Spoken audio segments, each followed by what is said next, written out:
Viewers, उम्मीद है आप सब खैरियत से हैं। हमारा आज का टॉपिक बहुत इंटरेस्टिंग टॉपिक है, दैट इज़ इंटरनेट।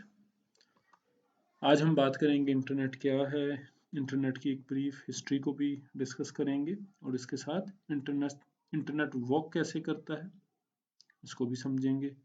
और फिर इंटरनेट की तरफ से प्रोवाइड की जाने वाली कुछ कॉमन सर्विसेज जिनमें world wide web, email, telnet, FTP, gopher and chat group शामिल हैं, उनको भी देखेंगे। तो सबसे पहले बात करते हैं इंटरनेट के ऊपर।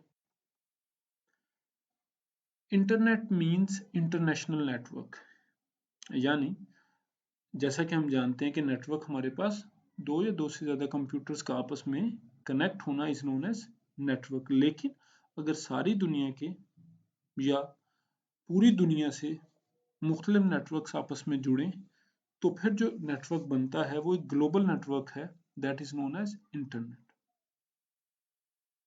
अब इसमें मुख्तलिफ तरह के और मुख्तलिफ इदारों के कंप्यूटर्स आपस में कनेक्ट होते हैं, जो कि प्राइवेट इंस्टीट्यूशंस भी हैं, पब्लिक भी हैं, गवर्नमेंट लेवल पे भी हैं, एकेडमिक्स और बिजनेस, हर तरह की एंटिटीज़ के कंप्यूटर्स आपस में एक दूसरे के साथ कनेक्टेड हैं। और ये कंप्यूटर्स, इतने सारे कंप्यूटर्स आपस में कम्युनिकेशन के लिए जो प्रोटोकॉल या सेट ऑफ रूल्स यूज़ करते हैं, दैट इज़ TCP/IP, जिस पे हमने लास्ट लेक्चर में बात भी की थी। और इसमें कंप्यूटर्स का एक दूसरे के साथ जो कम्युनिकेशन लाइंस जिनके ऊपर एक दूसरे के साथ कनेक्शन है, उसमें मेजर हमारे पास टेलीफोन लाइंस हैं, फाइबर ऑप्टिक है और इसके साथ वायरलेस कनेक्शंस भी हैं जिनमें माइक्रोवेव, रेडियो वेव या सैटेलाइट कम्युनिकेशन शामिल हैं। और इंटरनेट की वजह से इस वक्त दुनिया एक ग्लोबल विलेज की तरह एक दूसरे के साथ कनेक्टेड है, कि जिस तरह विलेज में लोग एक दूसरे के बहुत क्लोज होते हैं, जब चाहे एक दूसरे के साथ बात कर सकते हैं, एक दूसरे को अप्रोच कर सकते हैं, तो इंटरनेट के ऊपर भी हम किसी भी टाइम दुनिया के किसी भी कोने में किसी से भी बात कर सकते हैं और एक दूसरे के साथ कनेक्ट हो सकते हैं। अब इंटरनेट की हिस्ट्री के हवाले से बात करते हैं। बैकग्राउंड कुछ इस तरह से है कि after the world war two, Russia and US were the sole super powers. अब ये दोनों सुपर पावर्स की आपस में एक टसल थी, जिसकी वजह से इनमें एक कोल्ड वार जारी थी। यानी लाइक ओपनली तो एक दूसरे के साथ फाइट नहीं थी, लेकिन बैकग्राउंड में एक दूसरे के खिलाफ इंटेंशंस भी थी और एक दूसरे के खिलाफ उनकी इस हवाले से कशमकश जारी थी। तो उसी दौर में 1960s में कम्युनिकेशन सिस्टम्स पर बहुत तेज़ी से काम स्टार्ट हो गया था। और उसके बैकग्राउंड में असल में ये बात थी कि 1957 में रशिया ने अपना फर्स्ट आर्टिफिशियल अर्थ बेस्ड सैटेलाइट लॉन्च किया था, जिसका नाम स्पुतनिक था। और उसी को रेस्पॉन्ड करने के लिए अमेरिकन ने एक इदारा बनाया जिसका नाम आरपा या एडवांस्ड रिसर्च प्रोजेक्ट्स एजेंसी था। इसका काम अमेरिका के लिए और अमेरिका के डिफेंस के लिए कम्युनिकेशन सिस्टम्स डेवलप करना था।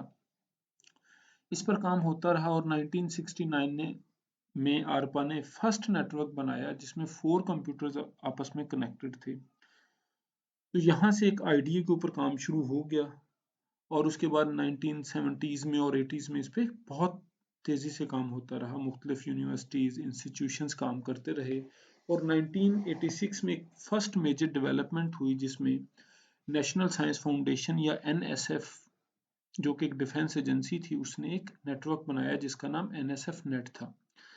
इसको बनाया तो एकेडमिक पर्पसेस के लिए था और यूनिवर्सिटीज़ वगैरह कनेक्टेड थी, लेकिन बाद में इसको पूरे यूएस में ओपन कर दिया गया और कोई भी इसके साथ कनेक्ट हो सकता था। तो इस वक्त इंटरनेट के ऊपर हमारे पास बिलियंस ऑफ डिवाइसेस कनेक्टेड हैं, जिनमें mobiles, computers, tabs, multiple types of devices शामिल हैं और more than 2 millions of computer networks are connected on the internet. So this is a brief history of internet. Now we will discuss that how internet works. देखिए, internet को कोई भी particular इदारा control नहीं करता। ऐसा नहीं है कि हम नाम लेके बता सकें कि जी पूरे का पूरा दुनिया में जो ग्लोबल इंटरनेट की सर्विस है उसको इस तरह से इस इदारे ने ये इदारा कंट्रोल करता है। अलबत्ता मुख्तलिफ चीज़ें आपस में एक दूसरे के साथ कनेक्टेड हैं और वो ओवरऑल कनेक्टिविटी इंटरनेट कहलाती है। इसमें सबसे पहले एक कॉन्सेप्ट दैट इज ISP वो हमें पता होना चाहिए। ISP stands for internet service provider, यानी वो इदारा जो कि आपको इंटरनेट की सर्विस प्रोवाइड करता है, that is known as ISP। तो ISP जिस तरह अगर पाकिस्तान की बात की जाए तो यहाँ पे PTCL है, जोंग है, वतीन है, ये मुख्तलिफ इदारे हैं जो कि आपको इंटरनेट प्रोवाइड करते हैं। तो they are ISPs, internet service providers हैं। तो अब होता कुछ इस तरह है कि आपके घर में एक मोडेम लगता है जो कि आपके कंप्यूटर में उस मोडेम के साथ कनेक्ट होता है केबल की फॉर्म में या वायरलेस सिग्नल्स की फॉर्म में, और वो मोडेम बेसिकली आपके कंप्यूटर को कनेक्ट करता है ISP के कंप्यूटर या सर्वर के साथ, यानी PTCL के सर्विस के साथ या जो भी आपका इंटरनेट सर्विस प्रोवाइडर है, जो एंटिटी भी है उसके सर्वर के साथ। और ये आपकी कनेक्टिविटी उस लोकल ISP के साथ होती है। फॉर एग्जांपल अगर आप PTCL की बात करें तो आपके इलाके में जो PTCL की एक्सचेंज होगी आप उसके सर्वर के साथ कनेक्ट हो जाएंगे, और उसके बाद वो फिर जो लोकल एक्सचेंज है वो मेन सिटी की सर्वर के साथ कनेक्ट हो जाएगी, जो भी मेन सिटी आएगा, और फिर उसके बाद वो सारे मेन सिटीज हैं उनके जो सर्वर्स हैं वो आपस में कंट्री लेवल पे एक बड़े ISP के साथ या सर्वर के साथ कनेक्ट हो जाएंगे, और वो फिर कंट्री लेवल पे जितने सर्वर्स या मेन कंप्यूटर्स मौजूद हैं वो एक वर्ल्ड लेवल के ऊपर जो ISPs या सर्वर्स मौजूद हैं उनके साथ कनेक्ट हो जाएंगे। तो इस तरह से मुख्तलिफ कंप्यूटर्स आपस में कनेक्ट होते हैं। अब ये पूरी दुनिया में जो कंप्यूटर्स आपस में कनेक्ट होते हैं तो उसके लिए सैटेलाइट भी यूज़ होते हैं, सैटेलाइट कम्युनिकेशन भी उसका पार्ट है। फिर इसी तरह अंडर सी केबल्स हैं, फाइबर ऑप्टिक लाइंस हैं जो कि बिछाई जाती हैं, जिनके ज़रिए हाई स्पीड केबल्स होती हैं जिनके ज़रिए मुख्तलिफ दुनिया के मुख्तलिफ हिस्सों में सर्वर्स जो होते हैं वो आपस में कनेक्ट होते हैं, और इस तरह से ये नेट हमारे पास पहुंच रहा है। So this is how it all works. So next is the services provided by the internet. इसमें सबसे पहले हमारे पास वर्ल्ड वाइड वेब है। वेब इज लाइक जिसके जरिए आप इंटरनेट पे इंफॉर्मेशन ढूंढते हैं, इसको हम वर्ल्ड वाइड वेब का या WWW का नाम देते हैं। इंटरनेट के ऊपर जैसा कि हमने बात की मिलियंस ऑफ कंप्यूटर्स हैं, तो जिन कंप्यूटर्स के ऊपर कोई भी इंफॉर्मेशन या डेटा मौजूद है तो वो पेजेस की फॉर्म में है, जिनको हम वेब पेजेस का नाम देते हैं, और मल्टीपल वेब पेजेस की कलेक्शन वो एक वेबसाइट कहलाती है। तो अब मुख्तलिफ वेबसाइट्स मुख्तलिफ कंप्यूटर्स पर मौजूद हैं, लेकिन इन वेबसाइट्स को एक्सेस करने के लिए हम वेब को यूज़ करते हैं, वर्ल्ड वाइड वेब को यूज़ करते हैं। उसके ज़रिए हम इन मुख्तलिफ वेबसाइट्स पर text, images, video, audio, graphics किसी भी फॉर्म में जो डेटा है वो फाइंड करते हैं। तो ये सारे का सारा डेटा हमें वर्ल्ड वाइड वेब ही की बदौलत एक्सेसिबल है। Next is email. Email means electronic mail. Mail कहते हैं जी डाक को। तो जिस तरह पहले हमारे पास जब तक इलेक्ट्रॉनिक मेल नहीं थी, ईमेल नहीं थी, तो पहले मालूमात का तबादला वो लेटर्स की फॉर्म में होता था, फैक्स की फॉर्म में होता था, जिसमें कुछ टाइम लगता था, डिले आता था। तो ईमेल ने आके उस डिले को बहुत मिनिमाइज कर दिया है। Almost it's matter of few seconds कि जी आप दुनिया के एक हिस्से में बैठ के दूसरे हिस्से तक अपने पैगामात पहुंचा सकते हैं। उसमें आप डॉक्यूमेंट्स भी भेज सकते हैं, फाइल्स भी भेज सकते हैं, और इंस्टेंटली आपके मैसेजेस वो ईमेल की फॉर्म में एक जगह से दूसरी जगह पहुंच जाते हैं, जिसके लिए कॉमनली हमारे पास जीमेल है, हॉटमेल है, आउटलुक है। ये सारे मुख्तलिफ ईमेल सर्विसेज हैं जो कि जिनको हम बेसिकली यूज करते हैं ईमेल सेंडिंग रिसीविंग के लिए। Next is telnet.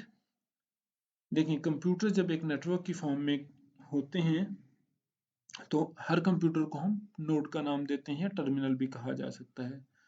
अब अगर मुझे इस तरह से करना है कि मुझे यहाँ बैठ के अपने कंप्यूटर से इंटरनेट के ऊपर किसी और कंप्यूटर को एक्सेस करना है या उस पर कोई कमांड्स को एग्जीक्यूट करना है, किसी भी हवाले से, तो वो कंप्यूटर जो इंटरनेट पे मौजूद है, जो कि फिजिकली भी मेरे पास नहीं है या मेरे नेटवर्क में मौजूद इस वक्त नहीं है, उसको हम रिमोट कंप्यूटर का नाम देते हैं। तो अपने कंप्यूटर से किसी और रिमोट कंप्यूटर को या इंटरनेट पे मौजूद कंप्यूटर को कंट्रोल करने के लिए या इंटरेक्ट करने के लिए जो बेसिकली हम सर्विस यूज करते हैं, उसको टेलनेट कहा जाता है। टेलनेट के जरिए आप एक रिमोट कंप्यूटर को बिल्कुल उसी तरह यूज कर सकते हैं जिस तरह के आप अपने कंप्यूटर के सामने बैठकर उस पर कमांड्स को एग्जीक्यूट करते हैं। So next is FTP file transfer protocol. This is very important protocol, क्योंकि इसी प्रोटोकॉल की बदौलत ही इंटरनेट के ऊपर फाइल्स एक्सचेंज होती हैं। तो इस इस FTP के अंदर दो इंपॉर्टेंट कॉन्सेप्ट्स अपलोडिंग और डाउनलोडिंग के हैं। देखें, अगर हम अपने कंप्यूटर से इंटरनेट के ऊपर मौजूद किसी कंप्यूटर के ऊपर या रिमोट कंप्यूटर के ऊपर कोई फाइल ट्रांसफर करें, तो this is known as uploading. जिस तरह के आप ये वीडियो देख रहे हैं, ये वीडियो मेरे कंप्यूटर पर मौजूद थी, लेकिन इसको मैंने यूट्यूब के ऊपर अपलोड किया, तो मेरे कंप्यूटर से ये यूट्यूब के कंप्यूटर या रिमोट कंप्यूटर पर ट्रांसफर हुई। तो this is known as uploading. अब जिस तरह के आप जानते हैं कि अगर आप इंटरनेट से या रिमोट कंप्यूटर से किसी फाइल को अपने कंप्यूटर पर लेके आते हैं या ट्रांसफर करते हैं वहां से अपने कंप्यूटर पर, तो इसको हम डाउनलोडिंग का नाम देते हैं। तो अगर आप इस वीडियो को अपने कंप्यूटर में ले आते हैं यूट्यूब से, तो ये कहलाएगा डाउनलोडिंग। इसके लिए हमारे पास मुख्तलिफ सॉफ्टवेयर मौजूद हैं, और जिसमें फाइलजिला है, क्यूट FTP है, WS FTP है, और इसके अलावा और भी काफ़ी सारे हमारे पास क्लाइंट टूल्स मौजूद हैं जिनको हम फाइल ट्रांसफर्स के लिए, अपलोडिंग डाउनलोडिंग के लिए यूज करते हैं। Next is गूफर। गूफर हमारे पास इंफॉर्मेशन रिट्रीवल सिस्टम है, और इसके ज़रिए हम मुख्तलिफ डॉक्यूमेंट्स को, मुख्तलिफ फाइल्स को मुख्तलिफ लेवल्स पर ऑर्गेनाइज करते हैं, ताकि फिर उनको ढूंढना, इंटरनेट के ऊपर उनको ढूंढना आसान हो। तो एक्चुअली गूफर एक प्रोटोकॉल है जिसको एक कंप्यूटर दूसरे कंप्यूटर के ऊपर डॉक्यूमेंट्स रिट्रीवल के लिए यूज़ करते हैं, और उसमें एक पर्टिकुलर हायरार्कीज होती हैं, लेवल्स होते हैं जिनको यूज़ करते हुए कंप्यूटर्स जो हैं वो दूसरे कंप्यूटर्स पर डॉक्यूमेंट्स को इजीली सर्च करते हैं और फाइंड करते हैं। अगर गूफर ना हो तो फिर इस तरह से कंप्यूटर्स की आपस में जो डॉक्यूमेंट्स की जो रिट्रीवल है वो बहुत मुश्किल हो जाए। अब next is chat groups. Chat groups जैसा कि आप जानते हैं, अब तो हमारे पास व्हाट्सएप है, हमारे पास मैसेंजर है, हमारे पास और बहुत से ऐसे प्लेटफॉर्म्स मौजूद हैं जिनके ज़रिए आप एक दूसरे के साथ मालूमात का तबादला करते हैं।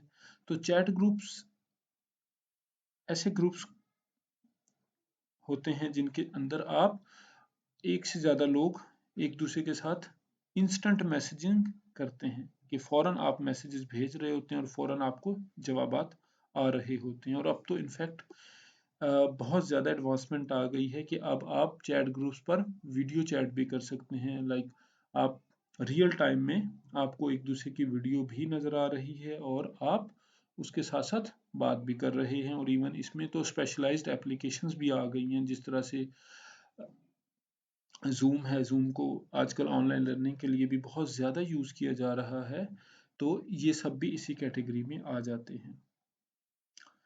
तो आई होप ये आज का टॉपिक आपको समझ आया है, और